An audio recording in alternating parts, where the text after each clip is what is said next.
a game of exploration, survival, and loneliness. Those are the first words anyone used to describe Sunless Sea. They were the sales pitch, the first sentence in a rather successful Kickstarter that was launched back in 2013. Sunless Sea is an interesting game to look at because despite its obvious quality and atmosphere, there's a lot here that doesn't really work.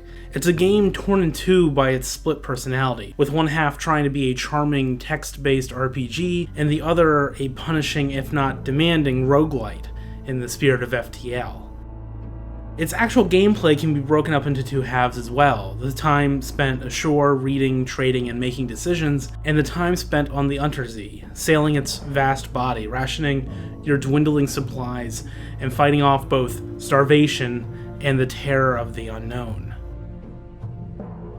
Before Sunless Sea lets you loose, it passes on one last piece of advice. Explore, it reads. Take chances. This captain will probably die. Z is hungry. I'm taking the time to linger on this because it's important for Sunless Sea's case. This kind of writing, that staccato rhythm and harsh cut, you don't see that kind of poise and confidence in video games very often. And it covers Sunless Sea. From head to toe, it's dripping in this kind of style, and the game really shines because of it. At the start of the game, Sunless Sea gently points you towards Venderbite. It's one of only 2 goals that Sunless Sea will give you directions for, and of those 2, it's the only one nearby. But Hunter's Keep will be the first port most players visit, and the entire encounter here is set up as a sort of mini-tutorial for how the text-based portion of Sunless Sea will play out. You'll find 4 options. Present yourself at the house, walk the gardens, reconnoiter the island, and spy on the house. Sunless Sea does this a lot. The game will present you with a series of options, and then it will use that last option to reshape what came before it. It's this careful attention to detail, the way in which Sunless Sea chooses which words to use next, always exact and specific, that makes the game's writing so noteworthy. Once you've met the sisters for the first time, your acquaintance with the sisters' quality will change from 1 to 2. You'll also have a new option where you can lure the sisters out of hiding for one recent news. If all of this sounds confusing, that's probably because it is. Sunless Sea treats items, stats, currency, and story progress all the same. Think of them as pieces in a board game that a player collects as they progress. Wrapped up in there somewhere is recent news, which you can trade just like any other item in the game. It's a mess, a carryover from Fallen London that doesn't work in Sunless Sea. Sunless Sea doesn't do a good job of teaching you any of it either. After a few hours, players should be able to figure it out on their own, but I don't think that learning curve needs to be there, nor is the game better for it. To make things worse, Sunless Sea refuses to use conventional names for anything. The main currency isn't dollars, pounds, or even gold, it's echoes. The main skills aren't damage, accuracy, or stealth, it's iron, hearts, mirrors, and veils.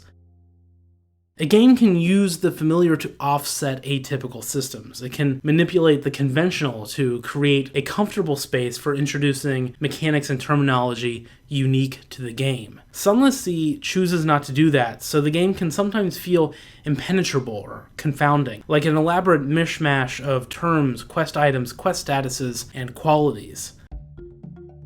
Somewhere between Hunter's Keep and Venderbite will be when most players first experience combat. For as complicated as Sunless Sea can be, it keeps combat simple. The goal here is to outmaneuver the enemy while you calculate a firing solution. The closer you get to finding a firing solution, the more accurate your shot is. Combat in games is most interesting when the player can discover patterns over time, when they start to realize that certain weapons and strategies are best suited for certain enemies. That process of conscious decision-making can be addictive. It's what made Halo's core single-player experience so much better than modern shooters. It's what keeps me coming back to Resident Evil 4 11 years later. That never happens in Sunless Sea because weapons and enemies aren't differentiated enough to achieve it. Some enemies charge, others have ranged attacks, but if you choose to fight them, the answer is always the same. You fire every chance you have, with every weapon you have, until whatever it is you're shooting at is dead. The only major difference between one cannon and the next is the damage it does, so whichever does the most is always the best tool for the job. The physicality of it, the actual action of combat, never changes. And this gets worse because most of the time the rewards for combat aren't even worth the investment. You may or may not take damage, but you'll almost certainly expend fuel and gain terror. Unless you're hunting down a specific enemy for a quest, it's almost always best to avoid battle. Because of that, Veils, which decreases your chance of alerting enemies, ends up being a dominant stat for most of the game. Since character pasts give bonuses to skills, you always want to choose the one that benefits Veils. It's interesting how this small misstep with combat robs the game of so much. Should you fight or should you flee? Should you increase irons or hearts? Should you accept your past as a poet or an ordained priest? These could have made for compelling questions that lasted all the way to your 4th or 5th captain, but instead I think most players will fly past them without much consideration after a few games. When you get to Venderbite, you'll drop off the Tomb Colonist, grab your port report, and explore the town proper. You'll find the first curator and start one of the more demanding quests in the game. It might be worth pointing out here that this quest, like so many of the others, feels like a collectathon. And that's not to say that it isn't compelling or not worth doing, but I do think it's a missed opportunity and one that gets worse as you progress in Sunless Sea. Once you're done in Venderbite, you'll probably feel the need to return to London. Supplies are cheaper there, fuel too. It's the only port where you can regularly upgrade your ship, your guns, and your engine. London feels like a home, and the farther you get, the more unsafe you feel. You never know which ports will sell food or fuel at an affordable price, and if you run out of either, it'll mean game over. Remember, Sunless Sea is a game of exploration, survival, and loneliness. Alexis Kennedy pointed out that while the first 2 pillars lend themselves to the ludic, the third is a bit more problematic. That loneliness only comes alive because of that rhythmic need to return to London. And without it, without that drumbeat, Sunless Sea would lose out on an integral part of its identity. Once you return to London, you'll finally have enough echoes, food, and fuel to go exploring for the first time. This is Sunless Sea at its best. I'll never forget sailing through the Sea of Statues, or hurrying past the strange glow of the Dawn Machine, or coming face to face with the Great Eye. I'll never forget the tension that hangs in the air when you pass a nearby ship, unsure of whether it's an enemy or just a stranger in the night. As directionless as this section of the game can be, you'll still settle into a routine. Hunter's Keep offers free supplies when you grab lunch with one of the sisters, and it becomes a habit to stop by on your way out of port every time. That is, until Hunter's Keep burns to the ground, and you can no longer rely on those free supplies to soften the financial burden of exploration. The Untersee never stays the same for very long. Ports fall, others simply change over time. Sunless Sea is always eager to lull you into a routine, so that it can push you off kilter when it suddenly alters it, ends it, or makes it evolve in an interesting, if unpredictable, way. Without the extra resources, most players will lose their first captain soon after Hunter's Keep falls. After death, you can choose what to leave behind for your next captain. Pupil and Salvager are usually your best bets, especially if you've accumulated a good chunk of echoes in your travels. Correspondent will be tempting for new players since it lets them keep their map, but over time this becomes less and less alluring. That's because Sunless Sea's map is not nearly as random as you might think. The Z is divided up into 36 tiles that are placed somewhat randomly around the map. The tiles will always include the same ports and the same landmarks, and the ports themselves will always include the same shops, stories, and events. The tiles along the west and south never move, neither does the tile containing Irem to the northeast, and tiles can never spawn outside their designated region. Future captains will have a much better chance of success because they'll know the general locations of places like Mount Palmerston, the Salt Lions, and Khan's Shadow. Traveling to these locations for the first time can still be somewhat perilous, since they do move around within their regions, but the challenge is nothing like it was when you first started. Sunless Sea's map generation gives its world a more cohesive feel. Regions seem to be an okay compromise between a totally random world and a believable one. It also lets the designers keep the more interesting and challenging ports further away from London, so there's still a sense of progress as the player explores the waters further from home. But it also causes future playthroughs to feel too routine. One of the benefits of randomization in the first place is that it makes each playthrough different, and adds replayability to a game that might otherwise not have it. Sunless Sea doesn't benefit from its randomization in any meaningful way, and as you play the game more and more, you start to wonder why it even has permadeath to begin with. Sid Meier once famously suggested that designers should look at games as a series of interesting decisions. Plenty have come out to disagree with him. After all, not all games rely on decisions in the same way. But I do think certain games rely on interesting decisions as their primary way to create compelling gameplay. Sunless Sea is one of those games. The most thought-provoking decisions in Sunless Sea happen on dry land, where its writing can really pull you in before asking you to make a choice you weren't ready to make. There are truly captivating moments here. Pigmoat Isle and the Chapel of Lights are both exceptional, but there's probably too many to count. At the same time, however, decisions can sometimes feel meaningless, like this one in Venderbite, and other times there's an obvious option that's more beneficial than the rest, like whether or not to ally yourself with the Blind Bruiser, or whether or not to do business with the cafe in Vienna. These kind of choices that aren't really choices add depth to the first few playthroughs, but they start feeling artificial and pointless when you're making the same choice 4 or 5 times in a row. On the OpenZ, there is one constant question.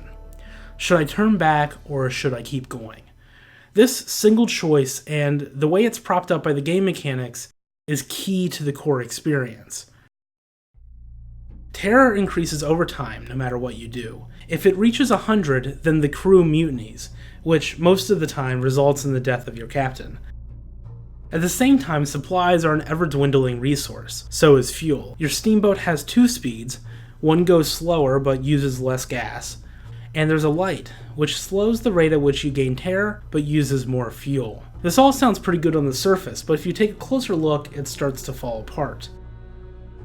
The terror mechanic isn't as interesting as it sounds because as long as it's under 100, it's not really worth worrying about. And asking the player what speed they'd like to travel at isn't really a question at all, since the second speed goes exactly twice as fast and uses exactly twice as much fuel as the first. This could have been an interesting dynamic if you saved fuel by going slower. Then it would become a question of whether or not you want to save the fuel at the expense of your sanity and supplies. But since supplies are constantly dropping, and terror is constantly rising, there is not a single situation where going slower would be preferable to going faster. Again, the light seems interesting as well. You have to decide whether you want to conserve fuel or impede the rise of terror. But before we get carried away, let's step back for a second and look at the way fuel consumption is calculated in Sunless Sea. Let's plug in some numbers. Here's the elderly steeple engine, the starting engine, with lights turned on and lights turned off. And here are the numbers for the Caminus Yard's compulsion engine, a mid-range engine you might buy for your third captain. Lights turned on and lights turned off. Because of the way this is calculated, the difference in fuel consumption for the elderly steeple engine is pretty huge, but it's minimal for the Caminus Yard's compulsion. So this decision matters less and less as time goes on. It might make for an interesting decision in the first few hours, but it quickly becomes a non-decision, compounded by the fact that later journeys will take longer, so more terror, and be better funded, so you can buy more fuel. Leaving the light on becomes the obvious choice. The game does give you the option of a third gear, which consumes even more fuel, gives you a quick burst of speed, and runs the risk of your engines exploding. The resulting fire could potentially cost you your crew and damage your hull. Again, this sounds like an interesting dynamic. Do you risk your crew and your hull to gain some much needed speed and avoid enemy fire? The problem is that most of the time you can simply ignore the enemy while making only slight adjustments to your course. Full power would be helpful as a last-ditch effort to retreat, but combat is so straightforward and rare that you'll hardly ever be in that situation. It also suffers from the same problem the light does. The crew and hull damage you risk are minimized by later ship upgrades. So in the late game, you'll probably start using fuel power to navigate the Z just because you're impatient. Because sailing the Z on your 5th captain, 30 plus hours into the game, is boring. And it's boring because the decisions you have to make in and outside of the combat aren't interesting ones. Once the initial allure of the world and the atmosphere have long lost their impact, there's nothing left. And no matter how creative, engaging, and haunting the stories are on the shore, they'll never make up for the monotony you have to suffer through between ports. Around the time you start your third captain, you might start thinking about what it takes to actually get good at Sunless Sea.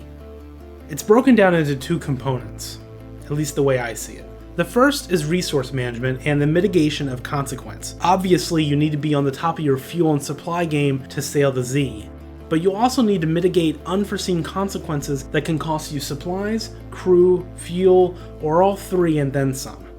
The second is worth more discussion, and that's the mastery of Sunless Sea's economy. Setting up trade routes and executing smart trades are integral parts to your success as a Z captain, regardless of your current goal. You're not going to get very far without a steady stream of echoes for ship upgrades, fuel, supplies, first officers, and crew.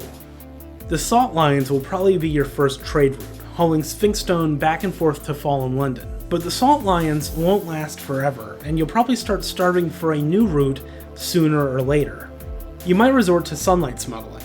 It's incredibly lucrative and incredibly illegal.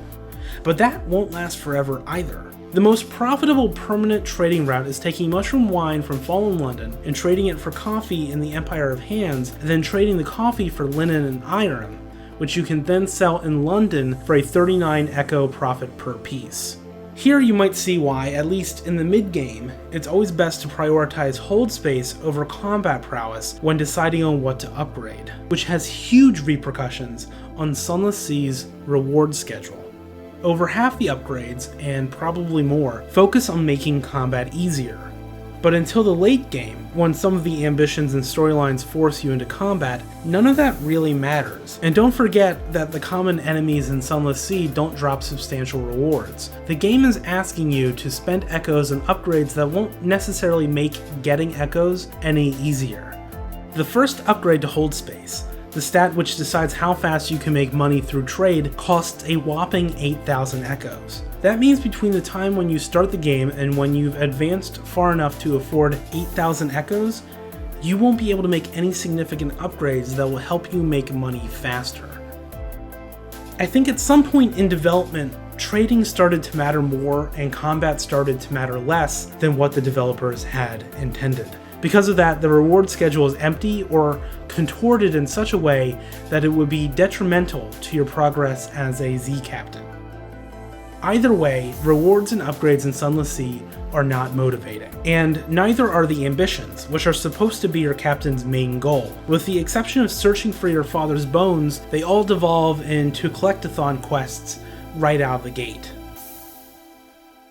So the ambitions aren't motivating, the reward schedule isn't motivating, the gameplay isn't anything special. So what is it? What has caused me to play this game for over 50 hours and counting? What beckons me to the Z anytime I have a spare 15 minutes? I think it's something J.J. Abrams called the mystery box. If you take a box and don't tell anyone what's inside, then you empower its contents, no matter what they are. The possibilities right then are infinite, and people are drawn to all of that possibility. It can serve as a catalyst for their own imagination, and that phenomenon, that internal process, can be compulsive. Sometimes mystery is far more important than knowledge. What are stories but mystery boxes? There's a fundamental question in TV. The first act is called the teaser. It's the big question, so you're drawn into it. Then of course there's another question, and it goes on and on. And just like every story is a mystery box, so too are the ports in Sunless Sea. For every explanation, there is another question. How do I open the high gate at Avid Horizon? What will happen when I finish Mr. Sax's deliveries? And what's really going on at the Chapel of Lights? These questions pull you in so that you're impelled to keep playing so you can get to the next answer. That is, until your captain dies, and you're back in London making quick trips back and forth to Hunter's Keep and Venderbite to build up that stockpile of fuel and supplies. And this is the great conflict at the heart of Sunless Sea. Does it want to be a slow-paced, atmospheric RPG, or a tough-as-nails survivalist game with permadeath and other roguelite elements? And it doesn't know, so it ends up trying to be a bit of both. Almost all of its issues can be tied back to this single contradiction. Unfortunately, for Sunless Sea the text-based RPG, it is constantly undermined by Sunless Sea the roguelite. All that articulated prose and world building is put at risk by that other game. Anytime you're invested in a story, there's a chance you'll die, and be forced to play through the first 45 minutes of the game again before you can pick back up where you left off. And those first 45 minutes get so boring. You could randomize the game more to avoid this, but then you'd ruin the Hunter's Keep arc, which would have just a fraction of the impact if it came later in your captain's career. Those more interested in Sunless Sea's world than its challenge can disable the game's permadeath mode, but this obviously isn't how the game was meant to be played. With permadeath disabled, you can reload without consequence at any time, which makes any of the narrative skill checks pointless, since you can just keep reloading until you pass. These skill checks make up the bulk of Sunless Sea's stimulating gameplay, so getting rid of them ends up crippling the core experience. There's no easy answer here. The two halves of Sunless Sea are too ingrained at this point to find a simple way to untangle them. It's a shame because Sunless Sea doesn't benefit from being a roguelite in any way. If anything, it's irreparably damaged by it. Its systems are too shallow and too lifeless to support even a second or third playthrough. But when Sunless Sea asks them to support 4 or 5, the stitchings really start to show. But at the end of the day, I have a hard time not recommending Sunless Sea. It's a game with very few contemporaries. A game with a provocative voice and an enchanting world. One that's filled with childlike wonderment, but still menacing and sinister. Failbetter found some sort of accomplishment here, even if it did come out just a little bit dirty. As always, thanks so much for watching. Let me know what you thought about the video in the comments. Feel free to leave suggestions. Feel free to leave suggestions for future content. Don't forget to subscribe if you enjoyed the video. And if you'd like to support the channel, you can find the link to the Patreon account in the description. Stay tuned, there's more to come.